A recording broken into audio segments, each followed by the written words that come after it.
నమస్తే welcome to our channel. నేను మీ అనుశాస్త్రి. మన శరీరంలో అతి ముఖ్యంగా వాడే అవయవాల్లో మోకాలు ఒకటి. ఈ రోజుల్లో మోకాల్ని సరిగ్గా వాడకపోవడం వల్ల కూడా మోకాలు నొప్పులు వస్తున్నాయని చెప్పుకొస్తున్నారు ప్రముఖ హోమియోపతి డాక్టర్ చేతన్ రాజ్ గారు. సో అలా కూడా వస్తాయా? మీరు కూడా డౌట్ పడుతున్నారా? ఇంకెందుకు ఆలస్యం, డాక్టర్ గారితో మాట్లాడదాం. నమస్తే సార్. నమస్తే మేడం. సార్, నిజంగానే మోకాలు వాడకపోవడం వల్ల కూడా జాయింట్ పెయిన్స్ ఇంక్రీజ్ అవుతాయా సార్? ఒక ఎగ్జాంపుల్ ఇస్తాను నేను. ఒక స్కూటర్ ఉంది మన ఇంట్లో, కొత్త స్కూటర్ ఉంది. ఓకే, అది మనం వాడుతున్నాం అనుకోండి. ఒక 1 మంత్ వాడినాం, మంచిగా నడుస్తుంది. 1 ఇయర్ వాడినాం, మంచిగా నడుస్తుంది. కానీ ఏమైపోయిందంటే విత్ టైం మనకు ఇంకో కొత్త స్కూటర్ తీసుకోవాలని అనిపించింది. ఓకే, ఇంకో కొత్త స్కూటర్ తీసుకొని ఏదైతే 1 ఇయర్ బ్యాక్ పర్చేస్ చేసినాం ఆ స్కూటర్ పక్కకు పెట్టేసినాం. ఇప్పుడు అది డైలీ తీయట్లేదు మనం. దానివల్ల ఏమవుతుంది? దాంట్లో ఉన్న పార్ట్స్ పాడవుతాయి, బ్యాటరీ పాడవుతుంది, అవునా కాదా? ఇంజన్ పాడవుతుంది. ఓకే, ఇప్పుడు ఆ స్కూటర్లో పెట్రోల్ వేయాలి. ఓకే, పెట్రోల్ కాకుండా మీరు ట్యాంక్లో డీజిల్ వేస్తే ఏమవుతుంది? సేమ్ ఇంజన్ పాడవుతుంది, బండి పాడవుతుంది. కాలేజ్ పిల్లలు స్కూటర్లు వాడతారు, యాక్టివాలు, ఎంటార్క్లు, దాని మీద ట్రిపుల్ రైడింగ్ చేస్తారు. ఏమవుతుంది? అప్పుడు కూడా ఇంజన్ మీద ఎఫెక్ట్ పడుతుంది.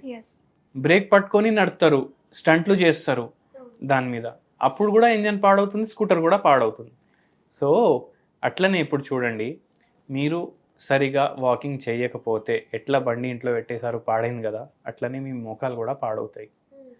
ట్రిపుల్ రైడింగ్ చేస్తే అది పాడవుతుంది కదా, అట్లనే మీరు ఓవర్ వెయిట్ ఉన్నారనుకోండి, అంటే ఎంత వెయిట్ మీరు వేయాలి మీ మోకాల మీద, దానికన్నా ఎక్కువ వెయిట్ మీరు వేస్తున్నారు. ఇప్పుడు ఇద్దరే కూర్చొని పోవాలి బండి మీద, 3 4 కూడా కూర్చొని పోతున్నారు, దానివల్ల బండి కూడా పాడవుతుంది, వెయిట్ ఎక్కువ పడుతుంది కదా. సేమ్ వే మోకాల మీద కూడా. ఇది కాకుండా ఇప్పుడు అక్కడ స్టంట్లు చేస్తారు వాళ్ళు, అట్లనే కొందరు పిల్లలు ఏం చేస్తారు, ఉరుకుతారు, వాళ్ళు కూడా అక్కడ నుంచి దుంకడం, ఇక్కడ నుంచి దుంకడం, దెబ్బలు తాకించుకోవడం. అప్పుడు ఏమవుతుంది? వాళ్ళకు కూడా మోకాల్లో తాకితే నొప్పులు స్టార్ట్ అవుతాయి. ఒక్కొక్కసారి టీనేజర్స్ ఈ బండ్ల మీదనే స్టంట్లు చేసేటప్పుడు పడిపోతారు, వాళ్ళకి లిగమెంటల్ టేర్స్ అవుతాయి, కార్టిలేజెస్ టేర్ అవుతాయి, డ్యామేజ్ అవుతాయి. ఆ నొప్పి వాళ్ళకి మళ్ళీ 40 ఏళ్ళు కూడా బయటపడవచ్చు. సో మనం ఇక్కడ కంపారిజన్ చేసినాం కాబట్టి మీకు అర్థమైతే అయింది కదా. సో ఇది ఎటియోలాజికల్ ఫ్యాక్టర్స్. ఏంది? ఎప్పుడూ అయిన ఇంజురీ మనకు తర్వాత బయటపడవచ్చు. వెయిట్ ఎక్కువ ఉంటే కార్టిలేజ్ డ్యామేజ్ అవ్వచ్చు, లేదంటే ఒకవేళ మీరు సరిగా ఆహారం తీసుకుంటలేరు, మీరు ఈ బర్గర్లు, ఫ్రెంచ్ ఫ్రైలు, శాండ్విచ్లు, సమోసాలు, మిర్చి బజ్జీలు ఎక్కువ తింటున్నారనుకోండి, అప్పుడు కూడా అవి దాంట్లో ఉన్న హార్మ్ఫుల్ టాక్సిక్ సబ్స్టెన్సెస్ కూడా మీ బాడీలో పోతాయి. ఎంఎస్జీ ఉంటుంది దాంట్లో, టేస్ట్ ఎన్హాన్సర్ అంటారు మనం, మోనోసోడియం గ్లూటమేట్. అది కూడా జాయింట్స్ని పాడు చేస్తుంది, కార్టిలేజ్ని డ్యామేజ్ చేస్తుంది. సో ఒక ఏజ్ తర్వాత వచ్చే ఆర్థరైటిస్ ఏదైతే ఉంటాయి, జాయింట్ పెయిన్స్, అవి మోకాల్లో వస్తాయి కదా, దాన్ని ఆస్టియో ఆర్థరైటిస్ అంటారు. ఇది ఏజ్తో పాటు గ్రాడ్యువల్ గ్రోత్ ఉంటుంది. ఇవన్నీ మనం చేసిన పాపాలు మెల్లమెల్లగా అది ఆస్టియో ఆర్థరైటిస్కి లీడ్ చేస్తుంది మనకు. సో ఇవి కాకుండా ఇంకో ఆర్థరైటిస్ కూడా ఉంటుంది, దాన్ని రుమటైడ్ ఆర్థరైటిస్ అంటారు. ఇది ఒక auto immune problem. Auto immune అంటే మన బాడీ సెల్సే, డిఫెన్స్ సెల్స్ ఏవైతే మన బాడీలో ఉంటాయి అవే వేరే సెల్స్ని చంపడం స్టార్ట్ చేస్తాయి. సో మన జాయింట్స్ని డ్యామేజ్ చేయడం స్టార్ట్ చేస్తాయి అవి. దాన్ని రుమటైడ్ ఆర్థరైటిస్ అంటారు. సో ఇదేమో మీకు ఎర్లీ ఏజెస్లో కూడా రావచ్చు, 20స్లో, లేట్ 20స్లో, టీనేజ్లో కూడా వస్తుంది, ఒక్కొక్కసారి 30స్లో కూడా వస్తుంది. సడన్ ఆన్సెట్ ఉంటుంది. అంటే ఇది జెనెటిక్ ప్రాబ్లం ఉంటుందంటారా? జెనెటిక్ ప్రాబ్లం అయితే ఉంటుంది, బట్ స్ట్రెస్ కూడా చాలా ఇంపార్టెంట్ రోల్ ప్లే చేస్తుంది దీంట్లో కూడా. ఇవి కాకుండా ఇంకోటి సోరియాటిక్ ఆర్థరైటిస్ కూడా ఉంటుంది. సోరియాసిస్ పేషెంట్స్ ఉంటారు కదా, వాళ్ళకు సోరియాసిస్ ఎంత పెరిగిపోతుంది అంటే దానివల్ల సోరియాసిస్ ఏమో బోన్స్ మీద కూడా రావడం స్టార్ట్ అయిపోతుంది. దాన్ని సోరియాటిక్ ఆర్థరైటిస్ అంటారు. ఇవి కాకుండా మీరు ఇప్పుడు మోనోసోడియం గ్లూటమేట్ అన్నారు కదా, టేస్ట్ ఎన్హాన్సర్. ఆ టేస్ట్ ఎన్హాన్సర్ మన టేస్ట్ బడ్స్కి ఎంత ఎడిక్ట్ చేసేస్తుంది అంటే, మన తల్లి ఎంత మంచి ఫుడ్ చేసి మనకి ఇచ్చిన డైలీ టిఫిన్లో మనం అది తినం, బయటనే తింటాం. సో ఏమైపోతుంది, దానివల్ల కూడా మన బోన్స్ డ్యామేజ్ అవుతాయి. ఎక్కువ కేఎఫ్సీలో ఉండేది ఈ ఎంఎస్జీ. అండ్ దానివల్ల ఏమవుతుంది, గౌట్ వచ్చే ఛాన్సెస్ ఉంటాయి. యూరిక్ యాసిడ్ లెవెల్స్ ఏమో చేంజ్ అయిపోతాయి. సో గౌట్ అంటారు దాన్ని, జనరలీ బిగ్ టోలో వస్తుంది అది. ఇవి ఏమో different type of arthritis. 100 types ఉన్నాయి ఆర్థరైటిస్లో. మనం ఓన్లీ 4 ఏవైతే ఫేమస్ ఉన్నాయో అవి డిస్కస్ చేసినాం. కామన్ ఇవి డిస్కస్ చేసినాం. సో ఎప్పుడైనా మీరు మంచి ఫుడ్స్ ప్రిఫర్ చేయండి, ఆర్గానిక్ వెజిటేబుల్స్ కానీ ఆర్గానిక్ ఫుడ్స్ ప్రిఫర్ చేయండి.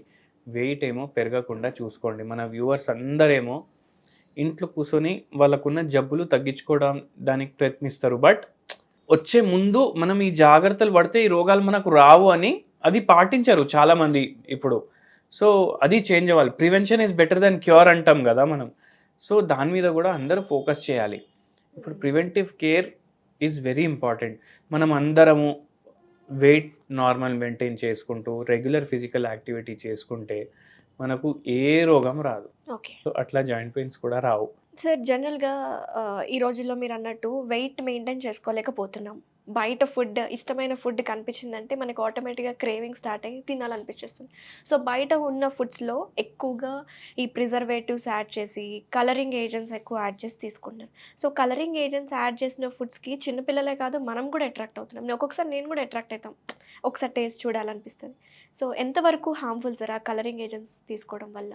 కలరింగ్ ఏజెంట్స్ మీరు సూపర్ మార్కెట్కి వెళ్తారు కదా, అవును అక్కడ కూడా ఆర్టిఫిషియల్ ఫుడ్ కలర్స్ అమ్ముతారు వాళ్ళు. అవును అవును. ఇప్పుడు మనకు టమాటో కర్రీ బయట తీసుకుంటే రెడ్ ఉంటుంది, దాంట్లో కుంకుమ అయితే వేయడు కదా, దాంట్లో వాడు కలరే వేస్తాడు కదా, ఆర్టిఫిషియల్ ఫుడ్ కలరే వేస్తాడు. అండ్ మీరు సూపర్ మార్కెట్కి వెళ్తే చూడండి, ఆర్టిఫిషియల్ ఫుడ్ కలర్స్ వెనకాల ఉంటుంది. అవి డెఫినెట్లీ ఏదో సింథటిక్ కార్బన్ కంపౌండ్స్ ఉంటాయి దాంట్లో. ఓకే ఇవి ఏం చేస్తాయంటే ఇవి equivalent to cancer causing agents. ఇవి డైలీ మీరు ఫుడ్ తింటున్నారనుకోండి, మీకు ఏదో రోజు క్యాన్సర్ వచ్చే ఛాన్సులు పెరిగిపోతాయి, చాలా పెరిగిపోతాయి. ఇప్పుడు నేను నార్మల్ ఇంటి ఫుడ్ తింటున్నా, ఇంకో మనిషి XYZ డైలీ ఫుడ్ కలర్ తింటున్నాడు ఫుడ్ బయట అంటే definitely there will be lot of health impact.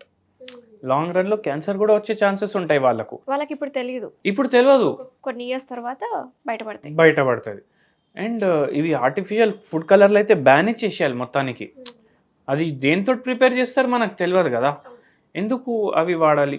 చిన్న హోటల్ నుంచి, స్ట్రీట్ మీద ఉన్న ఢాబా నుంచి 5 స్టార్ 7 స్టార్ హోటల్స్ వరకు ఆర్టిఫిషియల్ ఫుడ్ కలర్స్ వాడతారు. అవే కాదు, మనకు ఎసెన్సెస్ ఉంటాయి. ఇప్పుడు బిర్యానీ చేస్తే దాంట్లో ఎసెన్స్ వేస్తారు, ఐస్ క్రీమ్ చేస్తే దాంట్లో ఎసెన్స్ వేస్తారు, కర్రీస్ చేస్తే దాంట్లో ఎసెన్స్ వేస్తారు. ఇవన్నీ సింథటికే. ఓకే. సో ఈ ఎసెన్సెస్ కూడా వాడొద్దు. న్యాచురల్ మనం ఎప్పుడైతే తింటామో మన టేస్ట్ బడ్స్ ఎక్కడ ఉంటాయి? టంగ్ మీద ఉంటాయి. సో టంగ్కి న్యాచురల్ టేస్ట్ అలవాటు ఉండాలి ఎప్పుడు. అండ్ మనం తినే ముందు ఫుడ్ని స్మెల్ చేస్తాం.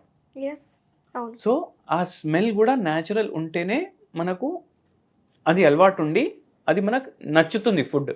ఫస్ట్ ఫుడ్ ఏమో ఏది తిన్నా మన ముక్కుకి నచ్చితేనే మన నోరుకి నచ్చుతుంది అది. So taste enhancers and artificial flavouring substances ఎక్కడైతే ఉంటాయి అవి అవాయిడ్ చేయండి. ఎందుకంటే మీ మైండ్కి ఒకసారి ఆ ఆర్టిఫిషియల్ ఫ్లేవరింగ్ కానీ ఆర్టిఫిషియల్ స్మెల్ కానీ అలవాటు అవుతే మీకు ఈ ఫుడ్లు నచ్చవు. ఇంకోటి దీన్ని మనం దేంతో కంపేర్ చేయవచ్చు అంటే, చిన్న చిన్న పిల్లలకి బ్రెస్ట్ ఫీడింగ్ చేస్తారు వాళ్ళ మదర్స్. ఒక్కొక్కసారి ఏమవుతుంది, ఆ మిల్క్ సరిపోతే వాళ్ళు పౌడర్ మిల్క్ తీసుకొస్తారు. దాని టేస్ట్ బాగుంటుంది, దాంట్లో షుగర్స్ యాడెడ్ ఉంటాయి. ఆ పిల్లోనికి ఆ అలవాటు అయితే మదర్స్ మిల్క్ తీసుకోడు. But mothers milk is more healthy, more immunity transmit చేస్తుంది, ఎక్వైర్డ్ ఇమ్యూనిటీ వస్తుంది ఆ మిల్క్ తోటి. కానీ పిల్లోడు అది తాగడు, ఎందుకంటే దాంట్లో టేస్ట్ లేడు. అంటే జస్ట్ మంత్స్ బేబీకే టేస్ట్ గురించి ఎంత ఇంపార్టెన్స్ ఉంది అంటే మన పెద్దవాళ్ళు ఏంది. అందుకే మనం ఇవన్నిటితోటి చాలా దూరంగా ఉండాలి. సో హోమియోపతిలో కూడా ఈ హాలిస్టిక్ మెడికేషన్స్ అనేవి అందుబాటులో ఉన్నాయి కదా సార్. ముఖ్యంగా నేను రీసెంట్గా మా పెద్దమ్మ కూడా వాడుతున్నారు. She like 60 years old. So తనని కూడా మీ దగ్గరకు పంపించారు, వాడుతున్నారు. సో నాకు తెలిసిన వాళ్ళే, నా క్లోజ్ రిలేటివ్సే వాడుతున్నారు అంటే చూసే వ్యూవర్స్ వాళ్ళు కూడా నమ్మచ్చు. నేనే లైవ్లో చూశాను కాబట్టి. సో వాళ్ళకి ఒకసారి ఎక్స్ప్లెయిన్ చేద్దాం సార్, మోకాలు నొప్పులకి ఎలాంటి ట్రీట్మెంట్స్ ఉన్నాయో. ఇప్పుడు మీ ఆంటీనే వచ్చారు మా క్లినిక్కి and she also feeling very better. So మోకాలు నొప్పులకి సోరియాటిక్ ఆర్థరైటిస్ ఉన్నా, ఆస్టియో ఆర్థరైటిస్ ఉన్నా, రుమటైడ్ ఆర్థరైటిస్ ఉన్నా, గౌట్ ఆర్థరైటిస్ ఉన్నా, ఇవి పర్మనెంట్గా తగ్గుతాయి. ఓకే. ఇప్పుడు ఆస్టియో ఆర్థరైటిస్కి నీ రీప్లేస్మెంట్ అడ్వైస్ ఇస్తారు, చేసే అవసరం లేదు. హోమియోపతి మందులతోటి అది మళ్ళీ కార్టిలేజెస్ ఏవైతే ఉంటాయి అవి రిపేర్ అవుతాయి. అంటే గుజ్జు ఏదైతే తగ్గిపోయింది వాళ్ళకు అది మళ్ళీ బిల్డప్ అయిపోతుంది. అది కాకుండా రుమటైడ్ ఆర్థరైటిస్లో రుమాటిక్ నాడ్యూల్స్ డెవలప్ అవుతాయి, ప్లస్ చాలా కాంప్లికేషన్స్ ఉంటాయి. అంటే మనిషి డిఫామ్ అయిపోతాడు, వీల్ చైర్లు కూడా వాడతారు. సో అది కూడా మొత్తం రివర్స్ అవుతుంది. మన దగ్గర వీల్ చైర్ మీద వచ్చిన కేసులు ఉన్నాయి క్లినిక్కి, వాళ్ళకు కూడా మొత్తం తగ్గిపోయింది. Now they are having normal life. And ఒక పేషెంట్ ఉండే, సోరియాసిస్ ఉండే పేషెంట్కి, వాళ్ళు మన దగ్గర ట్రీట్మెంట్కి వచ్చారు. వాళ్ళకి సోరియాటిక్ ఆర్థరైటిస్ కూడా ఉండే, ఓకే. అండ్ నడుము నొప్పి సివియర్ ఉండే, మెడ నొప్పి సివియర్ ఉండే, మోకాలు నొప్పులు ఉండే, ఫింగర్స్లో కూడా పెయిన్స్ ఉండే. వాళ్ళకి అది పూర్తిగా తగ్గింది హోమియోపతి తోటి నా క్లినిక్లో. ఆ పేషెంట్ నా దగ్గర హర్యానా నుంచి వచ్చారు. పానీపత్ అని ఒక సిటీ ఉంటుంది, అక్కడి నుంచి వచ్చారు. ఎవరో రెఫరెన్స్ ఇస్తే మార్నింగ్ వచ్చి ఫ్లైట్లో చూయించుకొని మళ్ళీ రిటర్న్ వెళ్ళిపోయారు అదే రోజు. సో అంత దూరం నుంచి వచ్చి చూయించుకొని వెళ్ళారు. 2 years వాడారు. సోరియాసిస్ కూడా పూర్తిగా తగ్గిపోయింది, అండ్ సోరియాటిక్ ఆర్థరైటిస్ కూడా పూర్తిగా తగ్గిపోయింది. ఓకే. ఆన్లైన్ కన్సల్టేషన్స్ మన దగ్గర అవైలబుల్ ఉండవా సార్? ఆన్లైన్ కన్సల్టేషన్స్ అవైలబుల్ ఉంటాయి, బట్ ఇప్పుడు ఓల్డ్ ఏజ్ ఉంది, మీకు ఆన్లైన్ ఓకే, బట్ మీకు కుదిరితే మీరు క్లినిక్కి వస్తే ఆ ఎక్స్పీరియన్స్ వేరే ఉంటుంది. సో బెటర్ మీరు ఆన్లైన్ అంటే ఆన్లైన్ తీసుకోండి. బట్ చూడండి, ఇప్పుడు కొందరు పేషెంట్స్ అంటారు మాకు దూరం, మేము గుంటూరులో ఉంటాం అనేసి. కానీ నా దగ్గర కాన్పూర్ నుంచి వస్తారు, హర్యానా నుంచి వస్తారు, గుజరాత్ నుంచి వస్తారు, ఒడిషా నుంచి వస్తారు, తమిళనాడు నుంచి వస్తారు. ఆల్మోస్ట్ అన్ని స్టేట్స్ నుంచి నా దగ్గర పేషెంట్స్ వస్తారు. సో ఒక్కసారి మీరు వచ్చి చూయించుకొని పోతే దాని తర్వాత వీ కెన్ కంటిన్యూ ఆన్లైన్. మనకి ప్రతిసారి మీరు కొన్ని రెమెడీస్ చెప్తూ ఉంటారు కదా సార్. సో పెయిన్ ఉన్నప్పుడు ఇన్స్టెంట్గా ఆయిల్స్ అప్లై చేసుకోవాలి అని లాస్ట్ వీడియోలో చెప్పారు. మరి ఈ వీడియోలో ఎలాంటి హోమ్ రెమెడీ చెప్పబోతున్నారు ఈ జాయింట్ పెయిన్స్కి? పారిజాత ఆకులు ఉంటాయి కదా, అవి మీరు బాయిల్ చేసి కషాయం లాగా చేసుకోండి, ఓకే. అండ్ దీంట్లో 5 drops రూటా అనేసి ఒక మెడిసిన్ ఉంటుంది, ఓకే. అది 10 potency యాడ్ చేయండి. అండ్ ఇది డైలీ నైట్ టైం లేదంటే మార్నింగ్ టైం ఒకసారి కన్జ్యూమ్ చేయండి. ఓకే. మీకు నిద్రపోయేటప్పుడు జాయింట్ పెయిన్స్ ఎక్కువ ఉన్నాయి, నిద్రలో ఎక్కువ వస్తున్నాయి అంటే అప్పుడు వాడండి. డే టైంలో ఎక్కువ వస్తున్నాయి అంటే మార్నింగ్ తీసుకోండి, and it will give you a lot of relief. So చూసారు కదా వ్యూవర్స్, మీకు కూడా ఈ మోకాళ్ళ నొప్పులు, joint pain, psoriatic arthritis, osteo arthritis ఇలాంటి ఏ కండిషన్ ఉన్నా సరే హోమియోపతిలో మంచి మెడిసిన్స్ ఉన్నాయి, అది కూడా వితౌట్ ఎనీ సైడ్ ఎఫెక్ట్స్. మీకు కూడా కావాలి అనుకుంటే కింద స్క్రోల్ అవుతున్న కాంటాక్ట్ డీటెయిల్స్కి అప్రోచ్ అవ్వచ్చు. So thank you so much doctor గారు, నమస్తే.